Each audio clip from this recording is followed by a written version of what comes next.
சத்தமிட்டு அதிகமாய் ஏசா அழுதான். காலம் கடந்து அழுதான். காலம் கடந்து அழுதான். பிரயோஜனம் இல்லை. ஆனா யாக்கோபை பாருங்க, அவன் அழ வேண்டிய காலத்துல அந்த இரவுலே போய் உட்கார்ந்திருந்து அழுதான். காலம் கடந்து அழுததுனால, அதாவது கண்ணீருக்கு எவ்வளவு பலன் உண்டு தெரியுமா? ஆனா காலம் கடந்து விட்டது. No use. சவுல் காலம் கடந்து கர்த்தரை தேடினான். அவனை கர்த்தர் புறக்கணித்தார் என்று சொல்லும் போதே அவன் கர்த்தரை தேடி இருக்கணும். அவன் அதை செய்யாம என்னெல்லாம் பொல்லாப்ப செய்ய முடியுமோ எல்லாம் செய்து விட்டு கடைசியில கர்த்தரை தேட வரான் பாருங்க. வேதம் சொல்லுகிறது, அவனுக்கு ஒரு வார்த்தையும் வெளிப்படவில்லை. காரணம், காலம் கடந்து கர்த்தரை தேடினான். கர்த்தருக்கு மகிமை. நோயோஸ். தாவீதை பாருங்க, சவுல் பண்ண தப்பை விட தாவீது பண்ண தப்பு பெருசு. ஆனா நீ கர்த்தருக்கு முன்னாக இப்படி ஒரு தப்பு பண்ணிட்டேன்னு சொன்னதும் தேவ சமூகத்துல போய் சங்கீதம் 51 பாடுறார். அப்பா தள்ளிராதீங்க. உணர்ந்தான். அவன் காலம் கடந்து செய்யல. காலம் கடந்து செய்யல. ஆமென். ஹல்லேலூயா.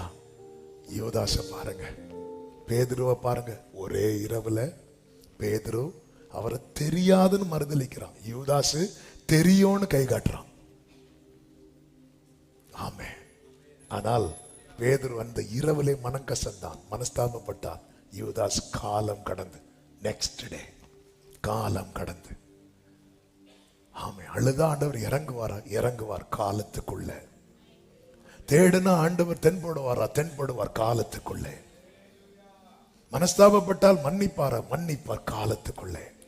அந்த காலம் தாண்டிட்டுன்னா இஸ்ரவேலே, நீ உன்னை பார்க்க வேண்டிய இடத்துல கோரேச பார்க்க வேண்டிய நிலைமை ஆயிட்டு.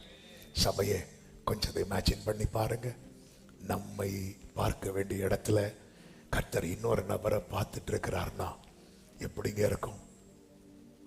நம்முடைய அப்பா நம்மளை மகனேன்னு கூப்பிடுறதுக்கு பதிலா இன்னொரு ஆளை மகனேன்னு கூப்பிட்டு கை பிடிச்சிட்டு போனா எப்படி இருக்கும்? எப்படி இருக்கும்? ஆமா. 3 வருஷம் கூட இருந்த யூதாசுக்கு கிடைக்காதது சிலுவையில் அறையப்பட்ட ஒரு கள்ளனுக்கு கிடைக்குது. இஸ்ரவேலர்கள் இன்னும் அறியாமையில இருக்கிறாங்க. மேசியா வருவார்னு பார்த்துட்டு இருக்கிறாங்க. இஸ்ரவேலர்களுக்கு கர்த்தர் ஆபிரகாமுக்கு கொடுத்த ஆசீர்வாதங்கள் அவங்க மேல கர்த்தர் உண்மையுள்ளவர்னால அவங்களை யாருக்கும் தொட முடியல, இருந்துட்டு இருக்கிறாங்க. ஆனா ஒரு சத்தியம் தெரியுமா? அவர்கள் தேவனை பிதா